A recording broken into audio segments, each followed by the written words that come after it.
show, ladies and gentlemen. My name is Steve Strangio, coming to you from beautiful Paradise Studios right here in downtown Massapequa on Long Island. Some people say New York.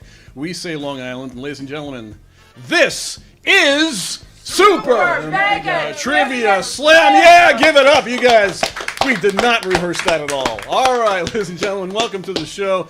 It's a game show that not only can you play alone, oh no, you can get your friends together, hang out, have yourselves a big old pizza party with some soda and beer, you know, if you want to get a little crazy, and just have a damn good time playing trivia. Let me be your trivia show host. Over here on the screen, that's a cartoon version of me, but you'll also be seeing a lot of different questions. We have 8 rounds of trivia, 8 rounds of multiple choice trivia, okay, that our studio audience will be playing along with also. I'll get them involved pretty soon. I'll be asking some people to play, and you can also play at home as well. The way it works is we do the question, okay, then we give you the answer, and then we give you a fun fact, and then we go all the way to the 8 rounds, and then when we get to the final rounds, the rapid fire round, more about that later, but that's how the game is played. All right, the first 3 rounds are going to be for everybody here, even for the people at home, so shout out the answers and keep your own damn score. That's how the game is played. All right, moving on, folks, here we go. Round number 1, classic movie trivia that you should know because you probably saw this movie 1,000 times. All right, that's how it goes. Here we go. It's a Wonderful Life. All right, has aired every Christmas for a while now. There are 2 characters in the movie that went on to be named in another show. All right, so here are your choices. A, Beavis and Butthead. B, Chip and Dale. Or C, Bert and Ernie. I can't believe I forgot my phone. It's over there. I don't care. Screw it. If you want to grab Bobby, that'd be great. We'll just have you guys do it. You got 30 seconds. Shout out your answers. Go! Bert and Ernie. You got a Bert and Ernie. Okay, you think of Bert and Ernie. Thank you very much. Bobby Lacerda, ladies and gentlemen. You wish it was Beavis and Butthead. All right, well, it could be. You never know. You know what else you got? Shout them out. Give me your best answers. Everybody else? Everybody's kind of thinking about it right now. Do it at home too. What are you thinking? You got a few seconds left. All right, time's up. You guys ready for the answer? Here we go. Yep, C, Bert and Ernie. You are correct. How about a hand for right there? She was the only one who shouted out Bert and Ernie. She's doing a dance. You're missing it, but she's doing a dance. All right, here's your fun fact. Teacher says every time you give a fact, an angel gets its wings. Bert is the policeman, okay? Ernie is the cab driver. So when you see this, and It's a Wonderful Life, it's Bert and Ernie. Now, Sesame Street actually claims that they did not base Bert and Ernie on It's a Wonderful Life characters. Everybody seems to say, yeah, I think he kind of did, but whatever. It's Sesame Street. They're a juggernaut. Who cares?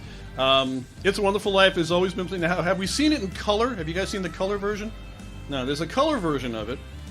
Then I'm sure there'll be a 3D version, then like a holograph version eventually. But, you know, every time Christmas, it's not Christmas unless you see It's a Wonderful Life. And I think they've remade it like, I don't know, 20 or 60 times. We'll have another thing about remakes in other rounds. But right now we're moving on to round number 2. We do 3 rounds where everybody makes a guess, but then eventually I'm going to pick people to play here. Yeah, you can play at home. Pick a friend of yours to play. Here we go, round number 2. Disco. Disco music. It was extremely popular in the 70s, and it featured, you know, satin-shirted or tight dress-wearing people dancing around to a rhythmic beat. However, one mystery remains. This may be a bit of a trick question. You never know. Where did the word disco originate from? Those are your choices. A, disco technology. B, discotheque. Or C, disco technique. You got 30 seconds. Go! Discotheque. Discotheque is our first one. B, everybody's saying discotheque. I hear discotheque a lot. You heard discotheque. Okay. All right. What do you think? Disco? All right. You got 17 seconds at home. You may or may not know this answer. Maybe it'll surprise you. I don't know. 10 seconds to go. We have basically everybody here is basically saying discotheque, right? All right. That's what you're guessing. 5 seconds to go at home. Get ready. 2, 1. All right, ladies and gentlemen. Where did the word disco originate from? Is this a trick question? Let's find out. No, it was discotheque. Of course it was discotheque. That was basically it. But where did that word come from? Here's some Saturday Fact Fever for you. Library of Phonographic Record. Phonographic, not pornographic. Is the official translation of the French word discothèque. Meh. A disco became the name or the nickname of certain places that if they didn't have a band, they would just play music. Now it's translated to DJs. But in the past, like in the 70s and 80s, basically they just had records. And they would play the records. And that's basically where discotheque came from. Anybody who knows, who grew up in that era, because I kind of came of age in like the 80s. I kind of missed the whole disco scene. I was more of an 80s kid. There was a lot of anger between the disco people and either like the new wave or punk people. Okay, there was even a place here on Long Island that actually would have a disco area, and then you'd walk and it'd be like a regular dance area for other stuff. And that's disco. All right, moving on, ladies and gentlemen. Round number 3, reboots and remakes and sequels. Holy crap. All right. Lots of films are constantly getting remade and rebooted and other sorts of R words. This next question is about one of those films that has been remade, ladies and gentlemen, 4 times. This film has been remade 4 times. You may or may not know this. Once again, it might be a trick question. Here we go. Bradley Cooper and Lady Gaga starred in this 4th remake. A Star is Born. B, Wuthering Heights. Or C, West Side Story. 30 seconds, go! A Star is Born. Everybody's saying A Star is Born. Okay, you never know. Could be something different. Could be Wuthering Heights. You know, Lady Gaga is a chameleon. You know, so you never know. She could be, you know, classic. West Side Story, very good singer. Brad, they're both very good singers. 12 seconds to go. So we're all sticking with your initial one. A Star is Born. All right, all right. 5 seconds ago. What do you think at home, ladies and gentlemen? Is it A Star is Born? Are you screaming at the screen saying, yeah, Steve, the hell? Of course it's A Star is Born. Well, let's find out. Yeah, it's A Star is Born. Of course it's A Star is Born. This film has been remade, my God, 4 times. Here's a lady fact for you. Directed by Bradley Cooper. It's a tale of a fading rock star and the up-and-coming singer he falls in love with. And it was first made back in 1927.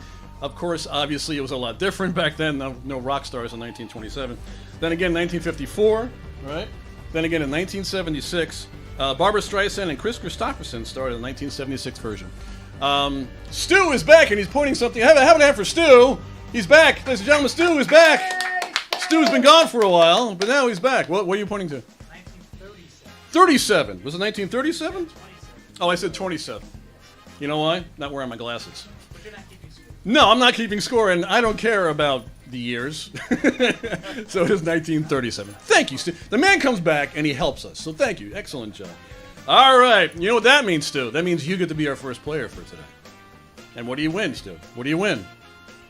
Twice what I won last time. Which is twice the knowledge. Yeah, there you go. All right. So what's going to happen now is, and if you're playing at home, pick one person to play. If you're alone, pick your other personality. Whatever the hell you want to do. I don't care.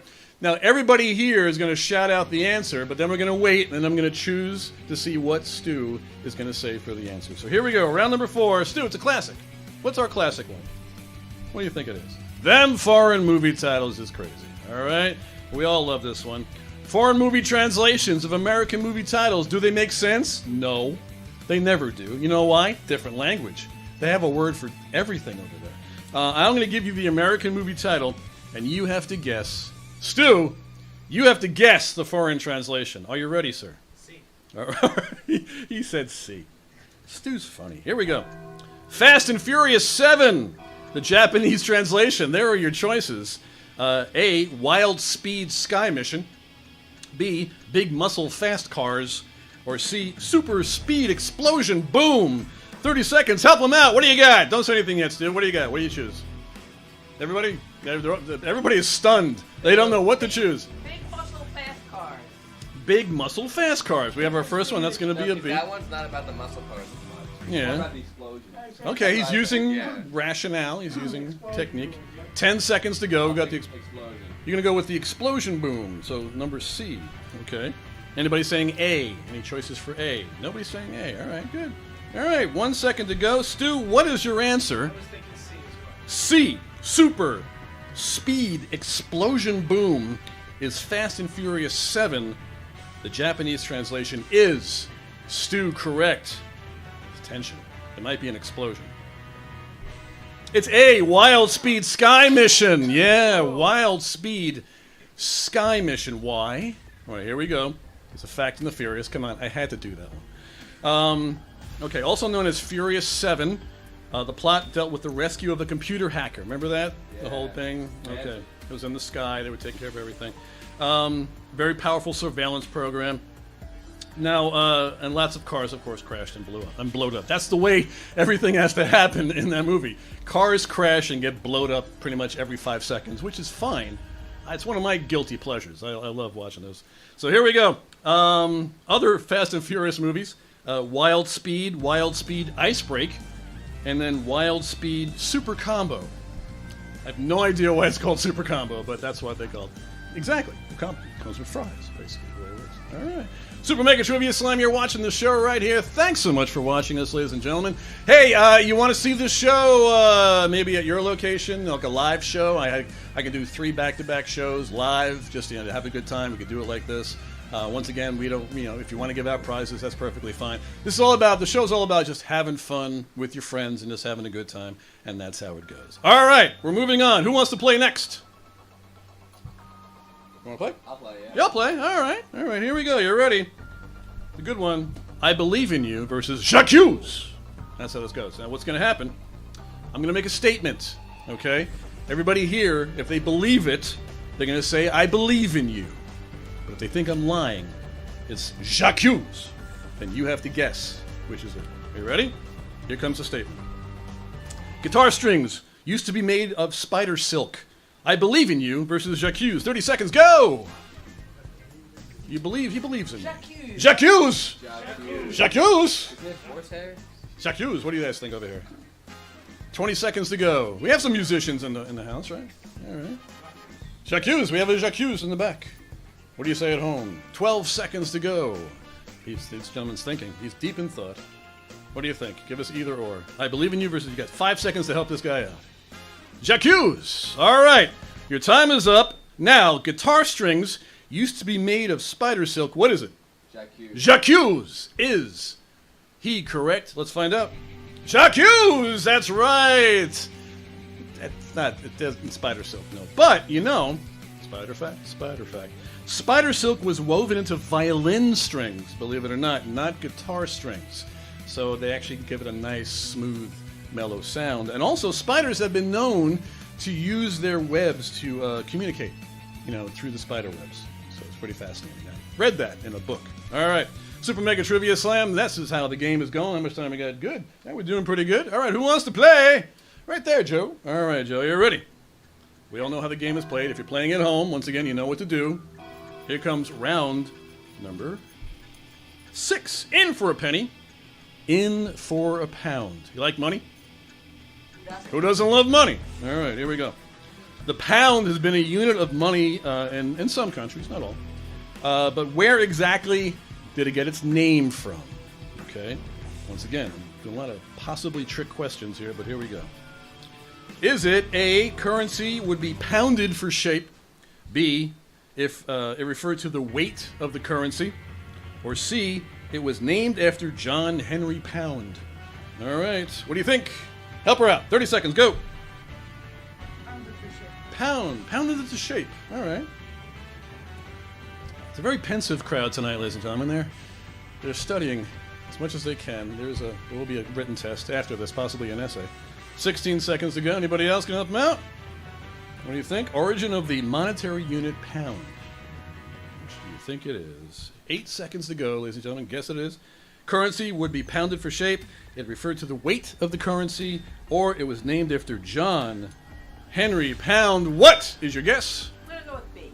B, it referred to the weight of the currency. Origin of the monetary unit pound is B. Correct? You are correct. Congratulations. Excellent job. Oh, she's doing a dance again. You can't stop her from dancing. She's a dancer. That's the way it goes. Here are pounds of fact for you. She's doing the Batman now. The Latin word for weight is actually poundus, believe it or not. And the earliest unit of currency called the pound was in 775 AD in England, because it actually did weigh 1 pound of silver. Okay? That's how it goes. All right. Super Mega Trivia Slam. We're going to pick our next contestant. Who's in? Who's in? If not, I'll just... Oh, there we go. All right, in the back. Okay. Round number 7. I Scream. What do you think this is about? The movie? Sort of. No. It's about ice cream. Yeah, it's about ice cream. But kind of ice cream that, if you look at it, will make you scream. All sorts of weird and disgusting ice cream flavors out there. We did do a similar one to this on a previous show. I will name 3 flavors, and you have to guess the real flavor. Are you ready? All right, here we go. A, deep fried oyster. B, chunks of crow. Or C, sloppy Joe. All right, go! Sloppy Joe. Sloppy Joe ice cream. Yeah, Pretty good. yeah, it was pretty awesome. Yeah. Anybody? So we got 22 seconds. Shout out the answers if you want to help them out. Sloppy Joe. Sloppy Joe. A, deep fried oyster. B, chunks of crow. Or C, sloppy Joe. Anybody else want to shout something out? No? All right. What do you say? You give me your answer. I'm gonna go with Sloppy Joe. Sloppy Joe ice cream. Which is the real ice cream? Is he correct? The Sloppy Joe ice cream. Sounds like a band. Actually exists? No, it's deep fried oyster. Deep fried oyster ice cream is a thing in the real world. I'll tell you. Here's some Faktendas for you. It's in Japan. Yeah, Japan is where things happen, apparently. It's a sweet and savory flavor. This ice cream is sometimes paired up with actual fried oysters. So when you get the ice cream, they have like sticks of fried oysters in there. And it's a crunchy and creamy treat, ladies and gentlemen. So if you want to have yourself some deep fried oyster ice cream, head out to Japan and just go nuts. All right. Japan, they go nuts. They have a good time out there. I'm a big fan of Japanese culture, and I just want to try some of that stuff. But still, I'm on board for Sloppy Joe ice cream. I want to somebody make that happen and name it after me, Sloppy Steve ice cream. All right, who wants to play? All right, how about down here? Over there? No? Maybe? Yes? Maybe? Yeah? No? It's up to you. Okay. Okay, there we go. Round number 8. Here we go. Balls. I got it. All right, then. Good night, everybody. Sports and games use balls to play. Otherwise, people would just be running around just standing there. Here's a question about a game that requires balls.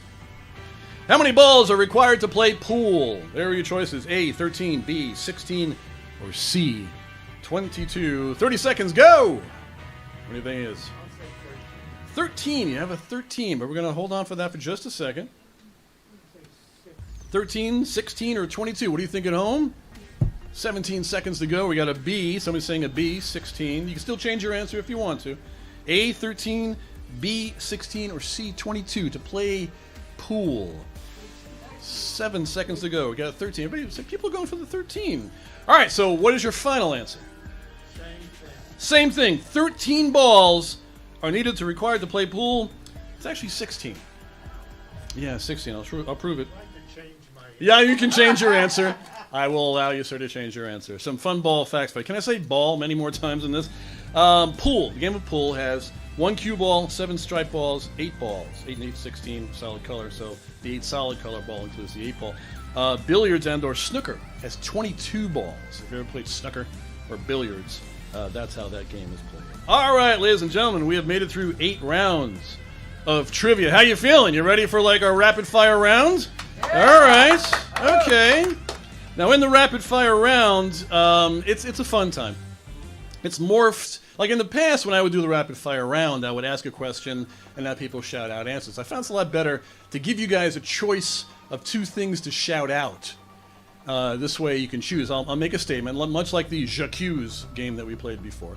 All right? And I'll give you 2 choices of things to say. So when I make the statement, you choose it. But you only got 5 seconds to do it. All right? So here are your 2 choices of things to shout out. It's going to be of course versus I object. If you believe what I say, of course. If not, I object. All right. Here we go. Number 1. Mr. Potato Head was the first toy to have a commercial. Go! Of course, or I object. It's true. Is it? So you're saying of course? Oh, yes. Okay. We're not playing it's true. Of course. So you're saying of course. All right. Anybody else? I object. You object. So we have one guy saying of course. Everybody else saying is objecting. All right. Here comes your answer. Of course. There you go. You got it right. I was there. It debuted, well, in 1952. I don't think you were there. You might have been, in theory. All right. 2, there are 5 different flavors in a box of Fruit Loops. Go! I object. You object! Anybody else? Of course versus I object. 3 seconds. Of course. 2, 1. Here comes your answer. I object. They're all the same flavor. Yes, so it doesn't matter what color they are. It's all the same flavor, which I think is an important thing to say these days. Moving on, number 3. Ketchup originated in China. I object versus of course. Go. Of course. Of course. Ketchup originated in China. I object. You object. Anybody else? No, I don't care. I mean, he's insulted. Here we go. Here comes your answer. Of course. Yeah, it was actually a fish-based thing around 300 BC. So there you go. Which is how long ketchup can last, apparently. All right, we got 2 more to go. Here we go. It's going to be, of course, versus I object. Here comes your next statement. Bluetooth Tech was named after King Harold Bluetooth. Go. I object. You object. Oh, I like the way you said, I object. Anybody else? Basically, everybody's objecting. Nobody's saying of course. From a Viking. Yes. All right, so there you go, because of course it actually was named after, it was the first used as a code name. It was named after this guy. He's actually, King Harold actually had a blue tooth. So they used it, and he was a person who actually united the Scandinavian countries. So they would unite these two things. They unite all of these devices. So they use it as a Bluetooth, but like marketing was like, we don't know what else to call this. Let's just keep calling it Bluetooth, and that's why it's called Bluetooth. All right, ladies and gentlemen, we're about to do our final question for tonight. It's gonna be of course versus I object. Here comes your statement. A sleeping person cannot sneeze. Go. Of course. Of course. Of course. What do you think? Any objectors? Anybody asleep right now? Here we go. 3, 2. Oh, wake up. Here we go. Of course. The nerves that help you sneeze are at rest. Ladies and gentlemen, that is Super Mega Trivia Slam. Did you have a good time tonight? Thank you so much. My name is Steve Strangio. Thanks for hanging out with us. Yeah, hey.